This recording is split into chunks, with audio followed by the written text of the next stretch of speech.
दोस्तों, आज की कहानी राजा भोज और गंगू तेली की है। यह कहानी बड़ी ही शिक्षाप्रद है।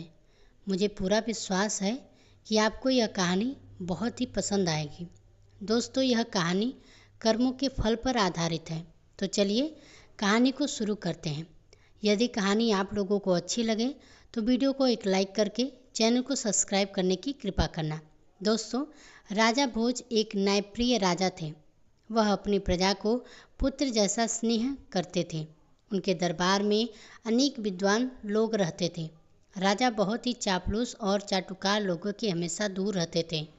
राजा भोज को उनकी प्रजा देवता के समान पूजते थे और उनका जय जयकार किया करते थे। राजा अपनी प्रजा के दुख तकलीफों का पता लगाने के लिए रात्रि के समय भेष बदलकर उनके घरों के आसपास घुमा करते थे, जिससे वह अपनी प्रजा के सुख दुख का सही पता लगा सके। एक दिन रात्रि के समय राजा भोज एक गरीब ब्राह्मण की झोपड़ी के पास से गुजर रहे थे। तभी उनकी नज़र एक गरीब ब्राह्मण और ब्राह्मणी पर पड़ी। ब्राह्मण की झोपड़ी में एक छोटा सा दीपक जल रहा था। वह दीपक ब्राह्मण अपनी पत्नी से कह रहा था कि अब मैं बहुत बूढ़ा और कमज़ोर हो चुका हूँ। मेरे शरीर में अब इतनी शक्ति नहीं है कि मैं अपने यजमान के घर पहुंचकर पूजा पाठ करा सकूं, और मेरा कोई पुत्र भी नहीं है जो मुझे कमाकर खिला सके। अब तो मेरे पास केवल एक ही रास्ता है कि मैं राजा भोज के दरबार में जाऊं। गरीब ब्राह्मण ने कहा, ठीक है स्वामी, कहते हैं कि राजा भोज बड़े ही दयालु हैं, वह हमारी मदद जरूर करेंगे। लेकिन दूसरे दिन सुबह होते ही वह ब्राह्मण राजा भोज के दरबार में पहुँच गया। राजा का अभिवादन करते हुए ब्राह्मण कहने लगा, महाराज, मैं 80 साल का बूढ़ा और कमज़ोर व्यक्ति हूँ। ऐसी दशा में मैं खुद कमा नहीं सकता। कहते हैं कि बुढ़ापे का सहारा पुत्र होता है, पर मेरा दुर्भाग्य है कि मेरा कोई पुत्र ही नहीं है।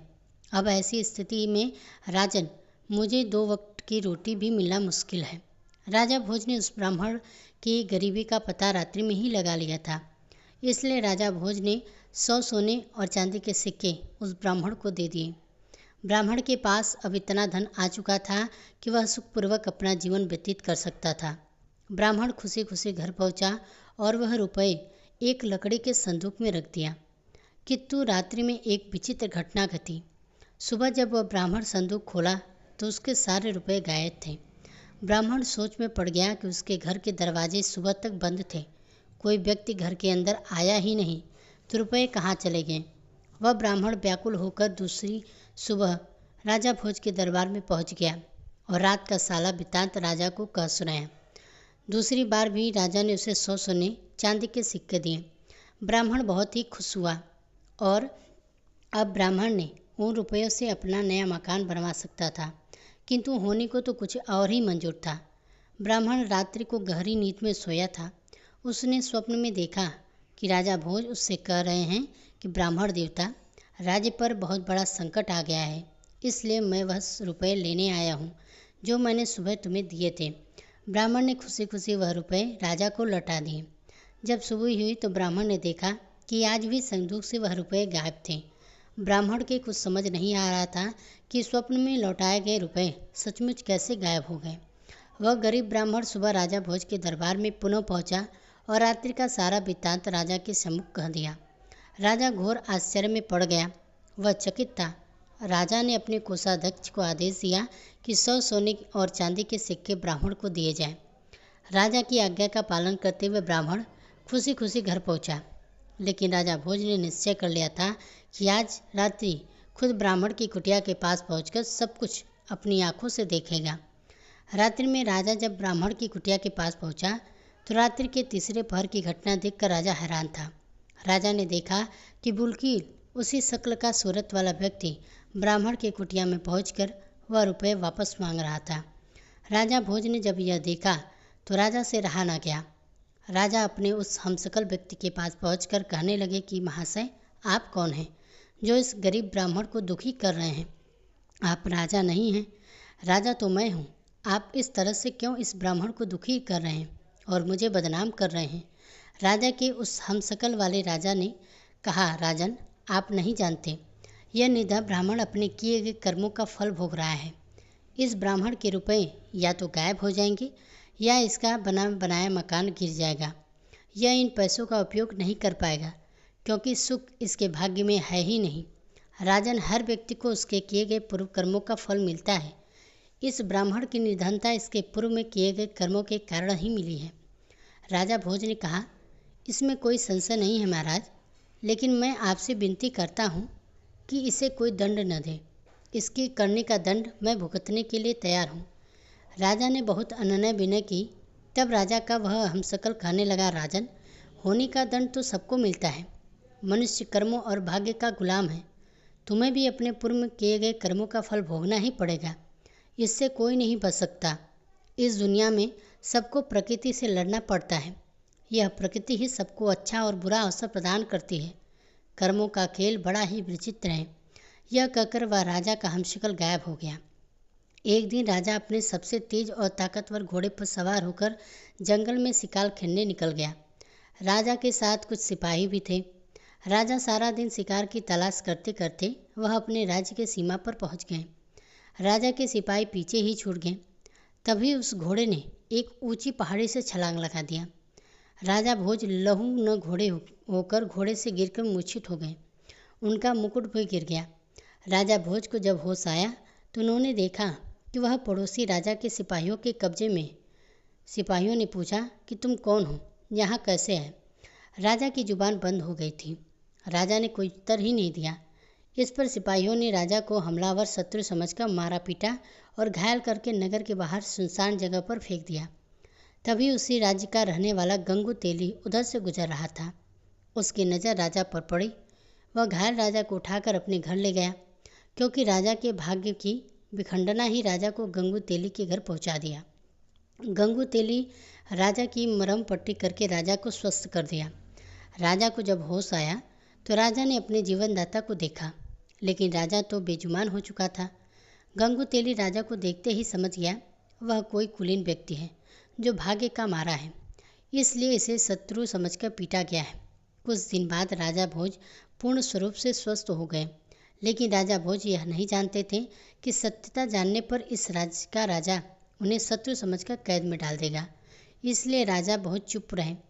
गंगू तेली ने राजा को कोल्हू पेरने का काम दिया। राजा ने उसे शहर स्वीकार कर लिया।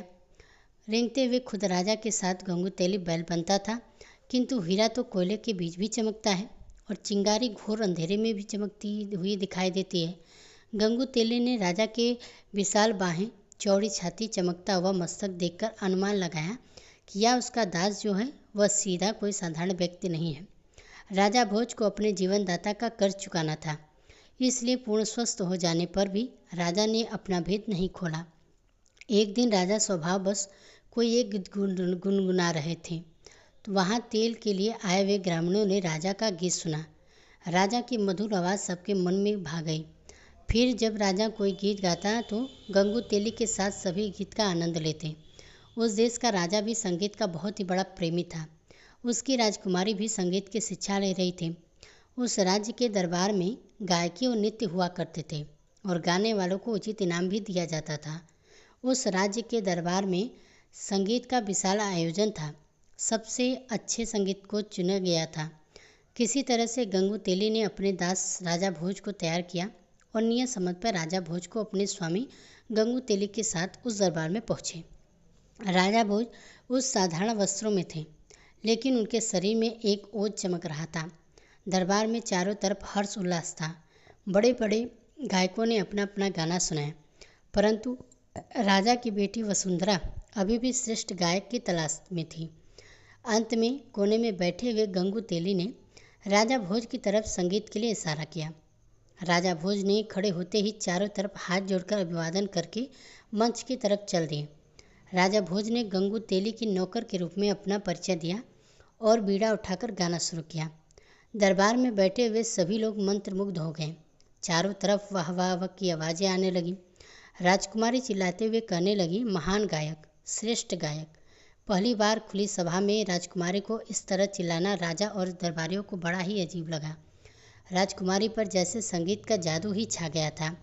वह खड़ी होकर फिर चिल्लाने लगी, यही है मेरा गायक, यही है श्रेष्ठ संगीतज्ञ, यही है सत्यज्ञ। राजा को यकीन ही नहीं हो रहा था कि राजकुमारी एक साधारण आदमी को इस तरह से अपना मान लेगी। उस सभा में अपना मान लेने पर और विजय व्यक्ति का मतलब था राजकुमारी का जीवन साथी। राजा ने राजकुमारी से कहा कि बिना वंश जाने इस तरह तुम्हारा कहना उचित नहीं है, क्योंकि तुम कोई साधारण कन्या नहीं हो, इस राज्य की राजकुमारी हो। राजकुमारी ने कहा, पिताजी, यह कोई साधारण व्यक्ति नहीं है, यह कुलीन वंश का गुणी राजकुमार है। आप परीक्षा करके देख लें। राजकुमारी वसुंधरा ने पूरे विश्वास के साथ उत्तर दिया, क्योंकि राजकुमारी का मन कहता था कि यह कोई साधारण व्यक्ति नहीं है। राजा सिद्धराज के दरबार में ज्ञानियों की कमी नहीं थी। वहाँ 4 विद्वान धर्मदेव, कर्मदेव, तपदेव और पुण्यदेव बैठे थे। राजा ने दरबारियों को संबोधित करते हुए कहा, विद्वानों, हम इस युवक का परिचय इसके गुणों से ही जानेंगे। हमारे 4 विद्वान ही उस श्रेष्ठ गायक का चुनाव करेंगे जिसे वसुंधरा पसंद कर सकेगी। हम स्वयं इन 4 विद्वानों से उस युवक के बारे में प्रश्न करेंगे। सबसे पहले सिद्धराज ने विद्वान धर्मदेव से प्रश्न किया कि धर्मदेव, इस आर्यवर्त में सबसे अधिक धार्मिक युवक राजकुमार कौन है? धर्मदेव ने कहा, महाराज, आप स्वयं बुद्धि का भंडार हैं, परंतु जहाँ तक मुझे इस देश प्रदेश का ज्ञान है, धरा नगरी के राजकुमार राजा भोज हैं। वे बड़े बड़े धार्मिक कार्य किए हैं। सारी प्रजा उनके देवता की तरह पूजती है। राजा सिद्धराज ने अगला प्रश्न तपदेव से किया कि तपदेव, आप बताएं कि इस धरती पर आप किस युवक को तपस्वी मानते हैं? तपदेव ने कहा, महाराज, राजा भोज ही कई युद्धों में जीवन मृत्यु के बीच पहुंचकर विजय हुए हैं। ऐसे वीर को मृत्यु भी आसानी से नहीं छू सकती। राजा सिद्धराज ने तीसरा प्रश्न किया कर्मदेव से कि आप बतलाइए कि इस धरा पर किस युवक के अच्छे कर्म हैं? तब कर्मदेव ने कहा, महाराज, जहाँ तक मुझे ज्ञान है, राजा भोज के कर्म बहुत अच्छे हैं। राजा सिद्धराज ने अंतिम प्रश्न पुण्यदेव से किया कि पुण्यदेव, आप बताएं, ऐसा कौन सा पुण्यात्मा युवक है जो हमारे सभा में आकर हमारे सामने हमारी राजकुमारी का पारिग्रहण कर सके? महाराज, ऐसी पुण्यात्मा तो इस धरती पर राजा भोज ही है। उनके पुण्य की कहानियाँ अनेक हैं, वह सबसे महान है। पुण्यदेव ने स्पष्ट किया। अब सारे दरबार में सन्नाटा छा गया कि अब इस युवक का क्या होगा, पर वह युवक बिल्कुल शांत और गंभीर खड़ा था। राजा ने उस युवक से पूछा कि तुम अच्छे कलाकार अवश्य ही हो, परंतु हमारे सभासदों का निर्णय सुन लिया हो?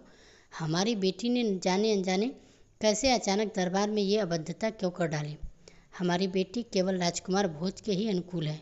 हमारे विद्वानों के अनुसार राजा भोज में चारों गुण धर्म, कर्म, तप और पुण्य मौजूद है। उस युवक ने कहा, नहीं महाराज, हमारे दृष्टि क्षमा करें, भोज के गुणों से भी बड़ी शक्ति है जो महान व्यक्तियों को भी अपने वश में रखती है। राजा सिद्धराज ने चिल्लाते हुए बोले कि तुम हमारे विद्वानों का अपमान कर रहे हो। क्या धर्म, कर्म, तप और पुण्य से भी बड़ी कोई शक्ति है? युवक, तुमको नहीं पता हमारे विद्वानों का अनादर करने का दंड क्या है? वह युवक बोला, महाराज, दंड तो बुरे कर्मों का मिलता है, सत्य बोलने पर नहीं। सत्य बोलने पर तो इनाम मिलता है। युवक की बात को सुनकर भरी सभा में ठाके गूंज उठे। क्या मतलब है इसका? राजा सिद्धराज ने कहा, कैसा इनाम? युवक ने कहा, महाराज, धर्म, कर्म, तप और पुण्य से भी बड़ी शक्ति है होनी या भाग्य। राजा भोज इन सब गुणों के होने के साथ साथ अभी भी इधर बदर की ठोकर खा रहे हैं, पर होनी बड़ी प्रबल है। होनी को कोई नहीं टाल सकता। राजा सिद्धराज ने कहा, तो क्या तुम ही राजकुमार भोज हो? युवक ने कहा, हाँ महाराज, मैं ही राजा भोज हूँ। यह सब होनी का खेल है जो आज मैं आप सबके बीच हूँ। भोज ने ब्राह्मण और शिकार की सारी बात कह सुनाई। कहा, महाराज, आपके सैनिकों ने मुझे मार मार कर फेंक दिया था, पर यह तो भला हो मेरे जीवनदाता गंगू तेली का, जिन्होंने मेरे प्राण बचाए। पर मैंने इन्हें भी अपना परिचय ना देकर इनकी दास्ता को स्वीकार कर लिया। सारी सभा में हर्ष का माहौल हो गया। पूरी सभा में राजा भोज का जय जयकार होने लगा। इसी के साथ राजकुमारी वसुंधरा ने राजा भोज के गले में जयमाला डाली और विवाह किया। राजा भोज का विवाह पूरे विधि विधान के साथ हुआ। दोस्तों, इस समय होनी राजा भोज पर प्रसन्न थी। हर व्यक्ति की जुबान पर बस एक ही बात थी कि कहाँ राजा भोज, कहाँ गंगू तेली। दोस्तों, यह कहानी यदि आप लोगों को पसंद आई तो वीडियो को एक लाइक करके चैनल को सब्सक्राइब जरूर कीजिएगा।